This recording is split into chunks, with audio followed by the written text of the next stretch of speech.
Welcome to the J3U University Podcast. I'm your host, John Jewett. And I'm your co-host, Luke Miller. Our mission is to elevate the physique coaching standard and deliver the highest level of competitors to the stage. Let's jump into today's episode.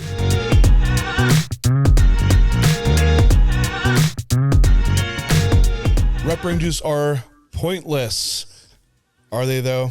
So I know there's been a lot of conversation around you should only be doing low reps or less than 5 reps, or anything beyond that is completely pointless. And there's counter arguments that no, reps range all the way up to 30 reps compared to high load, low rep training can be as effective. So Luker and I are going to go through some conversation points and just give you a bit of clarity of how you can actually apply rep ranges to your training today. Yeah. Luke, what's up? Not much, man. I love this topic. I've actually made a few social media posts about this. I think there's so much to pull out from the coaching side of the equation of where do we get someone psychologically from a focus standpoint, pulling the most out of their training. We'll probably touch on that at some point today. But I think really the biggest point to kind of start with is that rep ranges aren't magic. And we can look at kind of how muscle growth occurs from the training stimulus and then the adaptation that's a response to that. And we can see that muscle growth happens across a variety spectrum of reps. And we're going to kind of dive into like how effort and proximity to failure plays into that. But I think the detachment of rep ranges is huge. And I know it for program nerds out there, it's hard because you're wanting to write programs that are like the perfect program design or the perfect amount of reps or stimulus or whatever it might be. And it's important to kind of contextualize, but we got to understand that when we look at hypertrophy and that adaptation, it's so forgiving. There's so many different ways to drive it, and it could vary depending on the athlete's makeup. So we're going to touch on that today, but rep ranges aren't magic, man, right? Yeah, it's, there's tenets of hypertrophy that need to occur. Mm-hmm. And part of them is like a rep. Like within this rep scheme, however, there needs to be some context to the set quality and what does those reps look like as you're approaching, proximity to failure. But I have always scaled this back into knowing how does something work.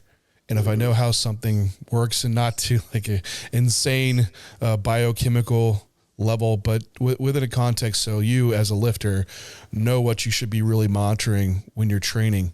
And there was actually a pretty recent review paper that looked through mechanisms of hypertrophy with light load, high load training.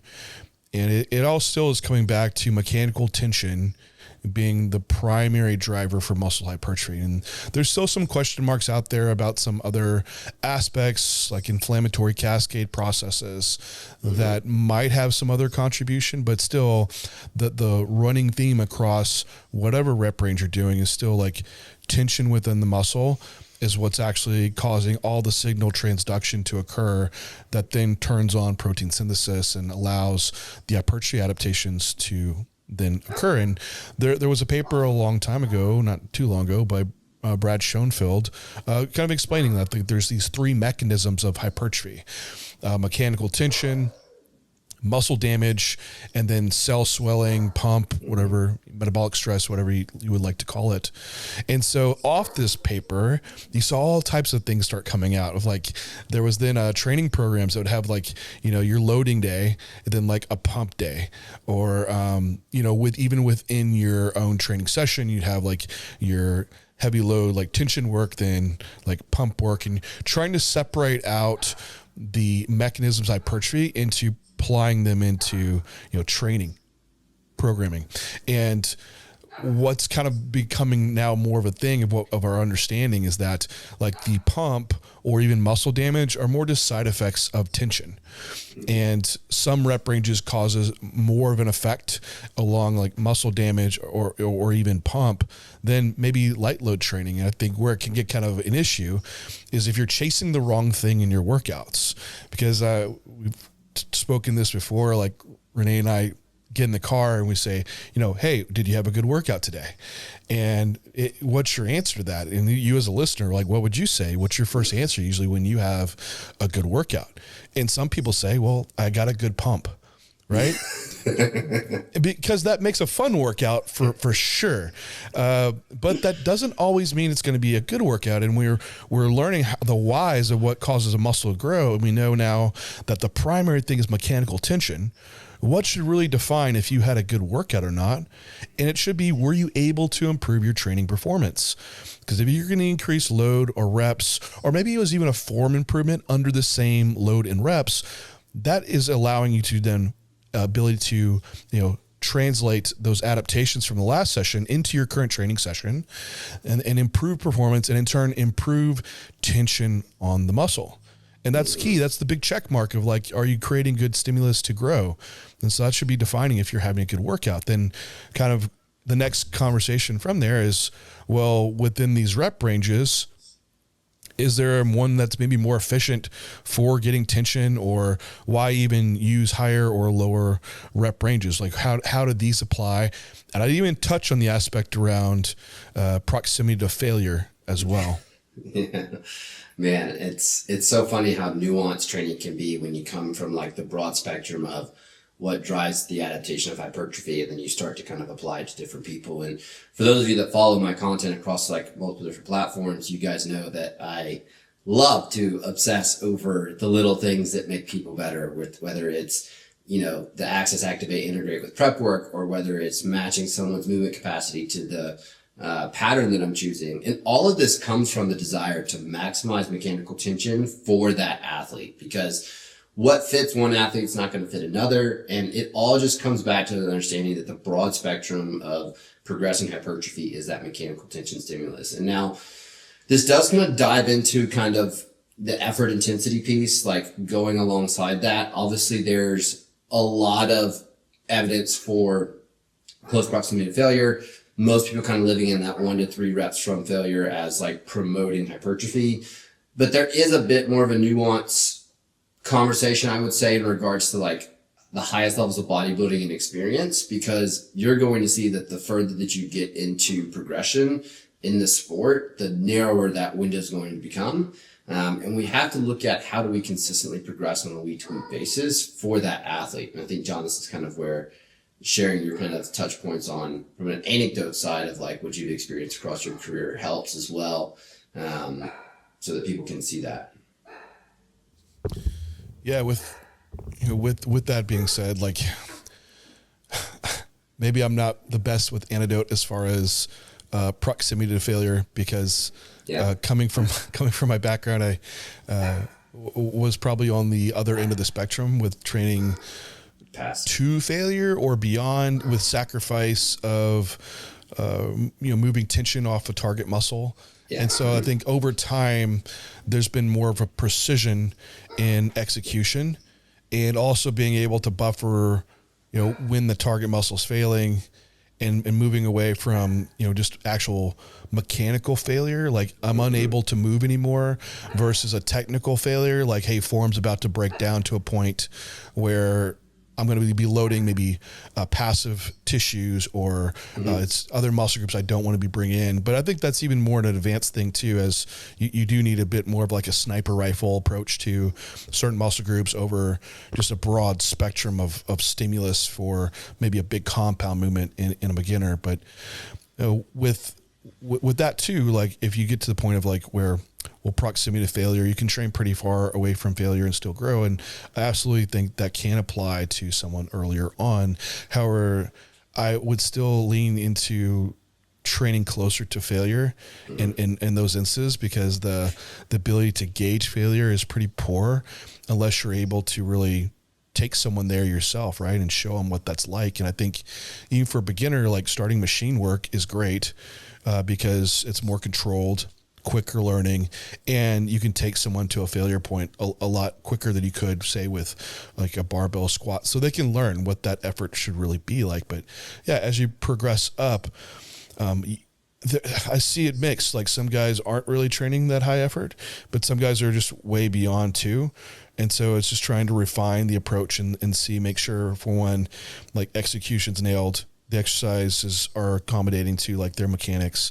And then within those confines, being able to take them to a level of failure that is allow them to maximize the stimulus, but also repeat that bout within a reasonable time frame again.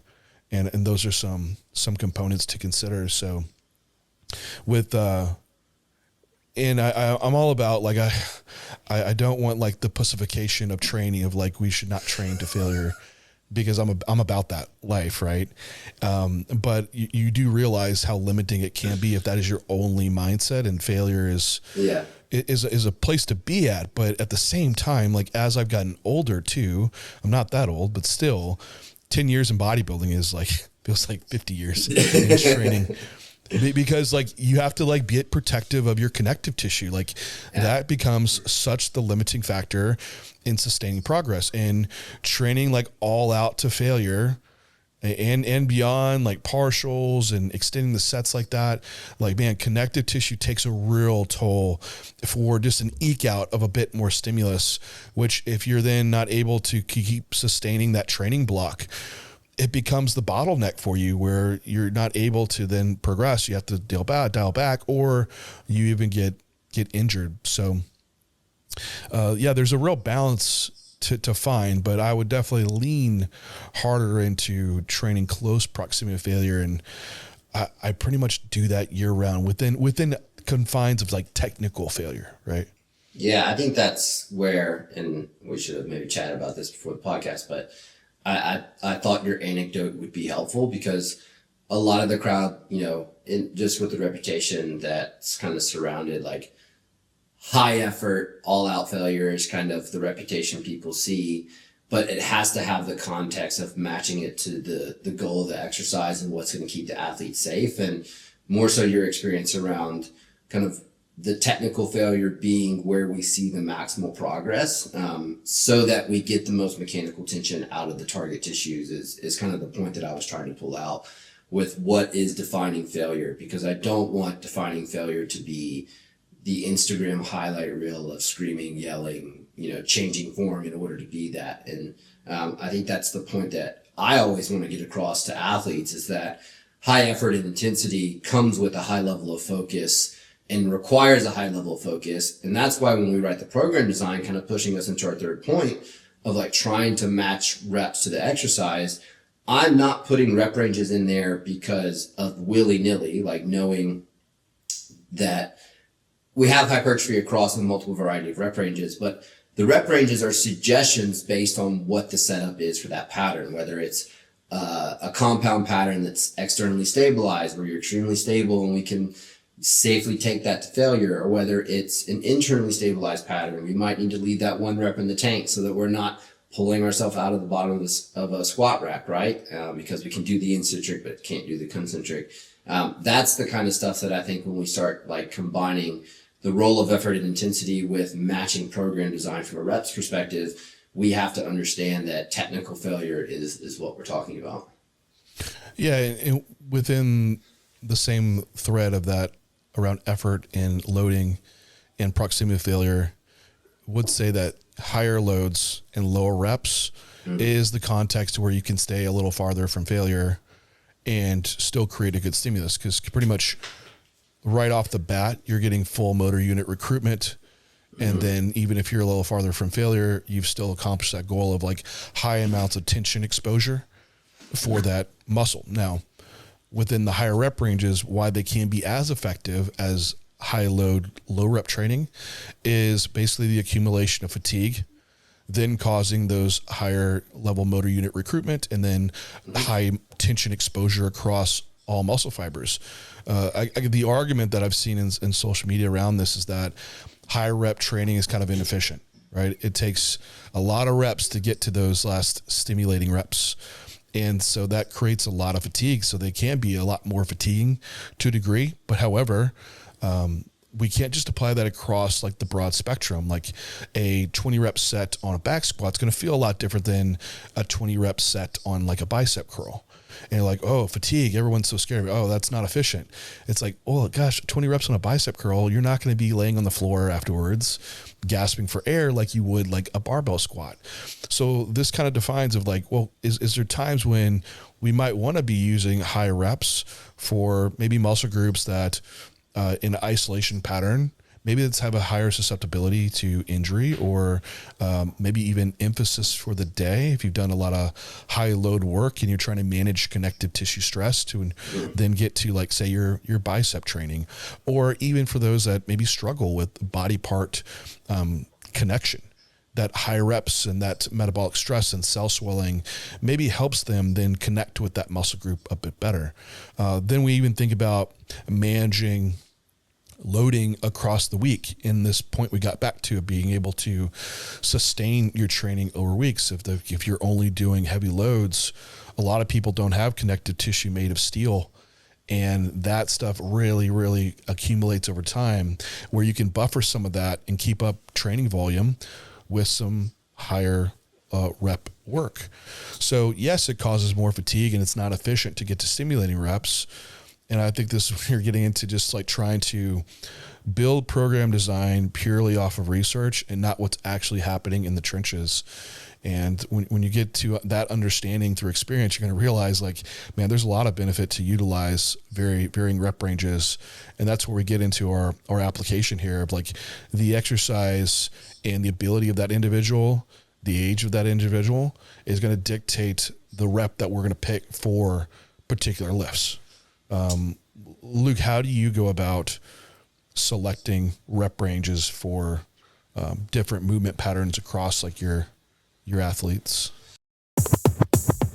Thanks everyone for tuning in to today's podcast. Are you struggling to hit your peak on show day? Feeling lost in the off season? Upgrade your coaching game with J3U University. Our program covers everything from off season to contest prep to peak week, all based from real client results. Along with our comprehensive physique curriculum, you'll also get access to our 4 rooms with our J3U team to answer any questions you have, and live Q&A sessions to further your coaching and athlete experience. We are the source of education for top IFBB pros and coaches. Join us to elevate the coaching standard at J3U University. Let's get back to today's podcast.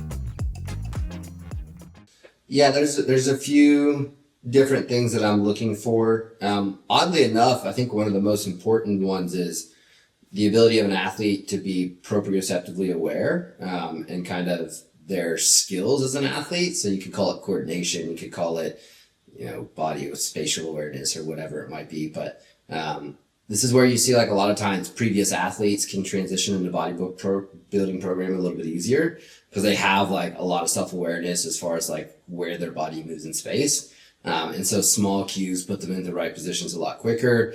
I feel much more comfortable moving that person into some higher exposure loading than someone who doesn't have that background, right? Because when you don't have that background, and this is part of the reason why I do the movement analysis. So the movement analysis serves a couple different goals. It serves the goal of like movement discrepancy. So like where potentially from a movement perspective does someone lack? But it also gives me a really good perspective of someone's ability to have that spatial awareness with kind of how they coordinate themselves and move themselves through space. And that is a skill that is unbelievably underrated when it comes to managing load, because it can be a rate limiter in a lot of these large compounds. So I'd say that's probably point number 1. Point number 2 is going to be based off exercise selection. And this is kind of where we start to get into, I'm probably picking like obviously lower rep ranges for some compound based patterns, slightly higher for unilateral based patterns. External versus internal stability will guide my decision making a little bit as well, and previous injury profiles. But those would be the first 2 things I look at straight out the gate. And I cannot emphasize the ability to propriocept as like something that's extremely important, because you see it in like the younger athletes, like trying to move themselves through a squat, and it takes like 6 or 7 weeks of different stops or cues just to get them in the right position. It's like, yeah, that's kind of where we can't load that individual maximally from a percentage of loading perspective versus someone who has that ability to do that. Just to give some understanding for Yeah. people that might be wondering, because you brought up like your movement analysis and then spatial awareness. Could you give an example of that? Of just say, for like lower body, just to briefly like what like one movement assessment might kind of look like. Yeah. What might that look like with spatial awareness? And then for that context, what does it mean for someone picking the lift? Yeah, no, that's a great question. So part of my movement analysis is always going to be letting them independently move on their own. So I'm not going to give any guidance to some of the patterns that are chosen. Very commonly, I'll use a walking lunge with a front view camera. Very commonly, I will also use a squat pattern. So like maybe an empty bar squat or some sort of squat that I'm watching them from a side view, front view, and a rear view. Okay, so this is like one component of that movement analysis I'll do with people. And you can see someone's ability to proprioception in that walking lunge. Like, how consistent are their steps, step to step? Is their foot struggling with stability when they go from one foot to the next? Are they having lateral knee travel that's excessive? This is like really kind of big signs that they might have issues. Secondarily, with the barbell squat, consistency rep to rep, especially from like a side view or a front view, is huge. You'll see people who don't do this well. Torso lean will shift from one rep to another. Their eccentric speed will change one rep to another. They'll get to a couple where they dive bomb them just to try to get to full depth. From a front view, you'll see some like lateral shifting rep to rep. So that ability to be aware of kind of how their body's moving in space, a lot of times has to do with the consistency of how they execute those reps, rep after rep. So what this doesn't mean is if they consistently execute their reps almost identical every single time, but there's one thing wrong with that pattern. Like I see a little bit too much torso lean in the squat, or maybe there's some lateral foot pressure in that squat pattern, but they do it every single time. That's the person that's going to be able to take a cue, fix it, and apply it very well, and then be able to be maximally loaded very easily. That's what you're looking for when you look for that, in my opinion. Gotcha. So there is differentiation between someone that's really inconsistent in movement, where they're trying to like find their path, every rep's kind of an adjustment, versus someone that moves consistently, but just maybe we could say incorrectly, or maybe suboptimally to be set up for that type of movement. So this might mean, assuming if someone is inconsistent in a walking lunge and a squat, that starting off with a squat might not be best for them. Exactly. Maybe it's something more braced, and then the teaching component would be then progressing them back into that squat from there. Exactly. Right? You nailed it. And so, within that, getting back to like your rep targets, where does that apply? Because you're going to have someone that maybe they don't move great. Does that mean higher reps would be better for that individual, or lower reps in a brace pattern would be acceptable? Yeah, so lower reps in a brace pattern is probably acceptable. I might, like in week 1 and 2, keep them pretty far away from failure just until I see them a couple video footage of like correcting them. But I'd be okay with like something a little bit lower, but their program design in general is going to have a lower load exposure, because what I'm concerned with is with inconsistency in movement, that they're going to get into a position, because they don't get into the same position every single time, where load exceeds tissue tolerance. So their ability to resist load is not very high in that position that they don't visit very often. And that's what leads to injury. So that's the person that I will actually bias programming a little bit more towards higher reps, and externally based patterns, as you mentioned, and then over time progress them to a little bit more loading as they improve that proprioceptive awareness component. Now, there are things in prep work that you can do to fast track that, and that's kind of where the stability work comes into play, and you use that in order to create better spatial awareness. But that's the person that, even in the brace pattern, I'm probably not letting them go below 10 reps, to be honest, just from a load exposure standpoint. I brought up someone that maybe they would challenge some of this in a way, not challenge it, but there's another, like, we don't have every situation here, right? But if you had someone earlier on in their lifting career, maybe they just don't have experience with the pattern at all to where they're a bit clumsy with it. But also, are they potentially just, if they're earlier on, not even strong enough to get injured to begin with? And that, like, cause I remember like starting off in like middle school lifting, right? Like I was like unbreakable. Like I was, could be inconsistent and flimsy, but either way, you could go max out every day and like, you just don't break. So you're just not at a point where you're even like strong enough to even get injured to a degree. That's fair. Does that change at all? Like, I know that's not our typical client that comes through, but for those that just are kind of earlier on in the lifting, they're seeing someone, oh yeah, like I can't do this movement at all. Like maybe they just haven't done the movement and just need some practice with that assessment. But little different situation. Yeah, I think that's more the context of the population we deal with. Because like if I'm dealing with someone who still can't proprioceptively aware, they've probably been training already for a period of time where it's not just the initial exposure conversation, right? It's their skills as an athlete to be able to do that.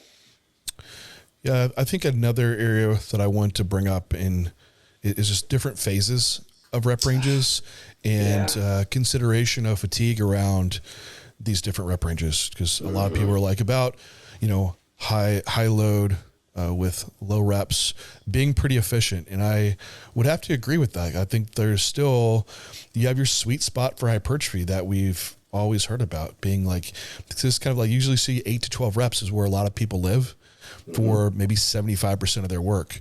And then maybe a little bit gets up to 15, maybe 20 reps for a few things. But I know we had research saying like up to 30 reps can be, effective for hypertrophy. That doesn't mean we necessarily take it there, because if you're in a contest prep and, try doing 30 reps on everything, like you would be so fatigued, and also the ability to just sustain that workload, it would be so challenging. So I think as you're going through a contest prep, if you had any of that really high rep work, it would be shifting it back down to like an efficiency point of rep range that somewhere lives a lot of times in that 8 to 12 reps. Now the same thing goes with like really high load training in a contest prep where your ability to brace is limited. And also your ability to recover is limited, especially from connective tissue stress, which if you're doing cardio, you're adding in more volume of training with that, you might be setting yourself up for potential injuries or just limiting recovery from the loads just being too high. So I would still say like living within probably the most effective rep range in hypertrophy, being in this kind of 8 to 12, 6 to 15, if you want to even expand it to that, would be ideal kind of in the contest prep. And then when recovery allows and you're trying to increase volume, that's where you're going to have to kind of bring in the higher rep training more as a strategic way to manage connective tissue stress across your entire weekly spectrum.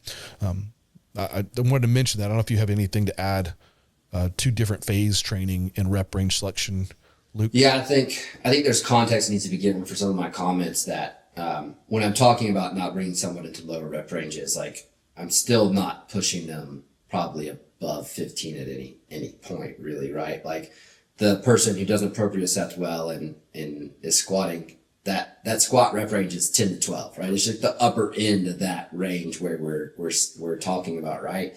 And I would pull out your point of 75% of work that you do should probably be 8 to 12 is like so accurate. And basically what ends up happening is the high rep work titrates down as you go into a contest prep and potentially titrates up as you go into an off season. And the only other caveat that I would add is that when you're in those transition phases where you're kind of pivoting between, you're just massaging the program design in order to set up for the changes that are to come. So that would be like if you're in that transition from all season into prep, we're probably going to remove all like set extenders, but we're also going to dial back some of the high rep and the specialty work and potentially like the specialization. Like I'll use hamstrings on the front of a push session for people who need more hamstring work. Like I'll be pulling that out. Like that's things like that are what end up getting moved out. Where you're kind of moving back to a large percentage of program design being in that 8 to 12 kind of range. Yeah, no, great point. I think the wrap up here is that don't get overly focused on a rep target number, as there's just still a pretty big spectrum that this can work within. But it's almost arbitrary if you don't have effort there and getting close proximity to failure. And also that you're also nailing your execution and you have in consideration your ability to recover within these rep ranges. And those three areas are really what dictate the rep range you should be working within. And you shouldn't put your rep ranges first. So hope this gives everyone some clarity, and look forward to any feedback, comments, questions below. And we will talk to you all next time.